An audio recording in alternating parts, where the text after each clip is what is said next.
Hello everyone, good morning. তো সকালবেলা ঘুম থেকে উঠেই দেখি অঝরে বৃষ্টি হচ্ছে। তো আমাদের ঘুরতে যাওয়ার প্ল্যানিং তো বরবাদ।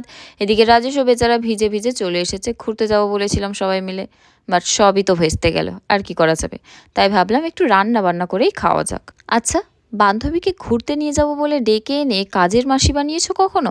এই দেখো, যে বাড়িতে বিকেল 5টার আগে ঘুম থেকে ওঠে না, তাকে আমি সকাল 11টায় ঘুম থেকে তুলে রান্না করতে বসিয়ে দিয়েছি।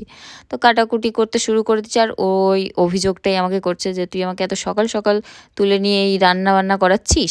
তো যাই হোক, ও কাটাকুটি সেরে নিয়ে লিজা এখানে কিচেনে ঢুকে পড়েছে রান্না করতে।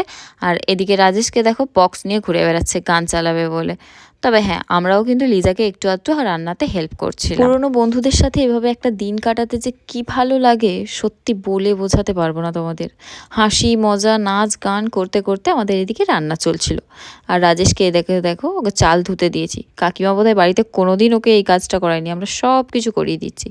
লিজা তো এখন ননভেজ খায় না, আগের ভিডিওতেই বলেছিলাম। তো ওকে দিয়ে দেখো চিকেনটা কিন্তু আমরা রান্না করাচ্ছি, যাতে ওর একটু লোভ হয় যে হ্যাঁ খাবো, কিন্তু ও তো খাবে না। ওর সামনেই দেখো ওর চিকেন রান্না করায় আমরা দুজন মিলে খাচ্ছি, আর ও ওইদিকে রান্না বান্না করছিল আর আমাদেরকে বলছিল তোরা আমার সামনে দেখি দেখি খাচ্ছিস।